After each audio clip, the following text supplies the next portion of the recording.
the clubhouse is a lot older than it looks. It took the place of an old, I don't know whether anybody knows, Vic Allen building.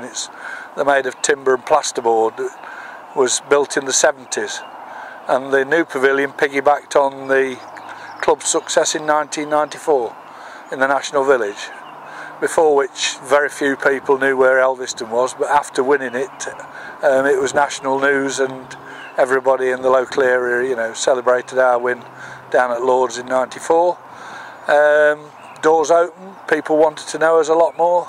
We were one of the first clubs to apply to the lottery in '94 when it first started. Gordon Flint, who's one of my helpers here today, he put together the bid, and we were successful in a £93,000 allotment by the lottery, to which was 60% of the balance of the pavilion, you see, which was around 125,000. The design of it was through the architects at South East Derbyshire, who helped us at the time, and they wanted it to look in keeping with the park, as we're in a national park with Elvaston Castle in the background. They wanted the pavilion to look around 100 years old, and I think they've achieved that. And the scorebox that came along 2 years afterwards was just funds raised by the club itself to put the scorebox and set the place off as a really nice cricket ground. In the equipment shed we bought the Sport 560 originally, in place of what I termed earlier the nothing better than cutting your own front lawn machine. We've had that now probably 6 years. The cassette machine came as a decision through the Groundsman Association about 2 years ago, and has been out to tens of clubs, you know, to help where a machine's failed on close to producing a pitch.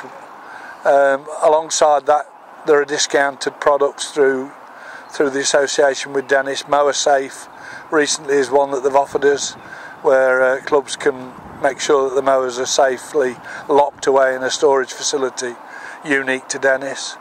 From that point of view, the machinery stays where it should be on the grounds.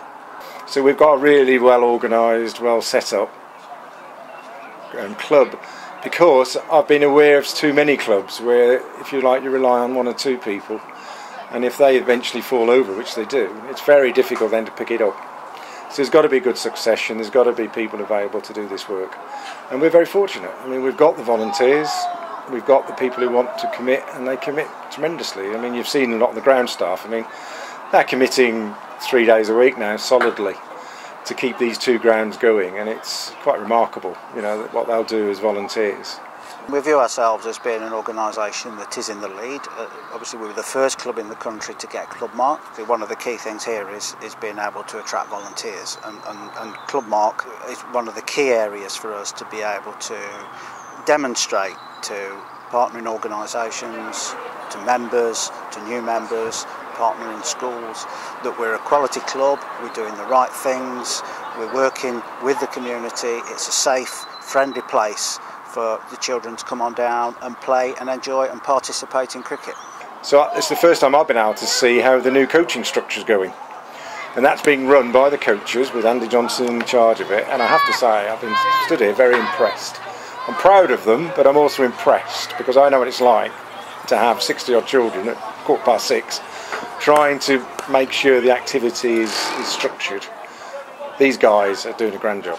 Okay, we've got a really successful junior teams leading up obviously into the senior team, and any prospective players and parents come down, see how well we're organised.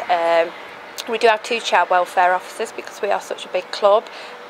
We run safeguarding courses, old child protection, led for every single coach, and volunteers, parent volunteers as well.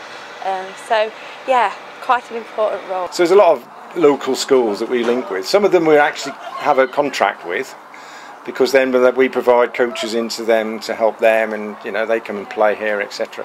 But we're in Chance to Shine. We're very active in Chance to Shine, and so we usually have, you know, and perhaps 6 schools down here 4 times a year from after school, 4 o'clock onwards.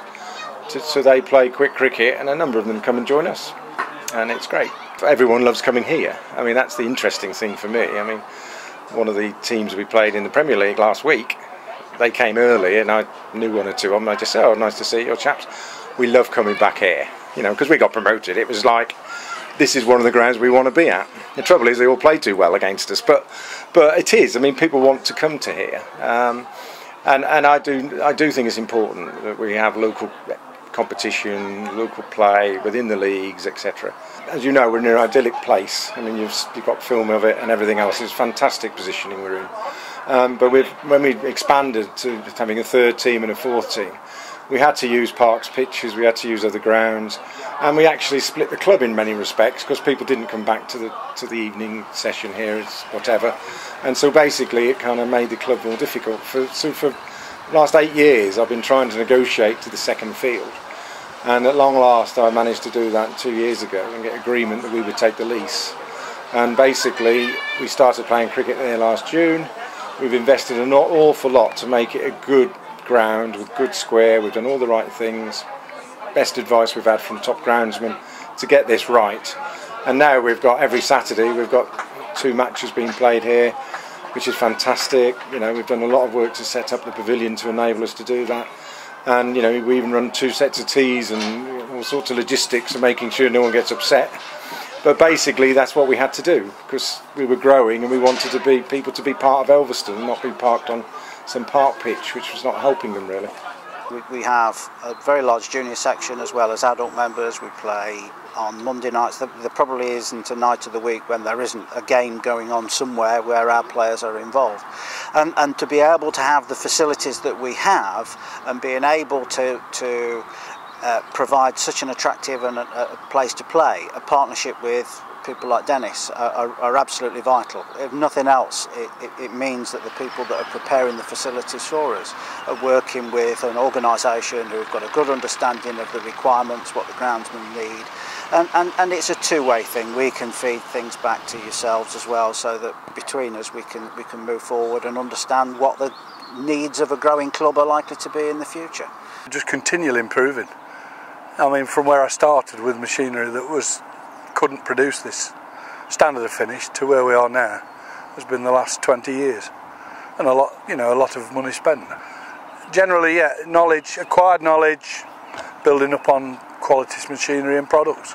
Well, Dennis, when I first came, we were on to I would call the machinery here not much better than for maintaining the average nice looking lawn at home, and we've gradually built up until we're now working with professional equipment. As amateurs albeit, the equipment does bring on a hell of a lot different in the finish and, you know, the way that the ground plays in way of pitches.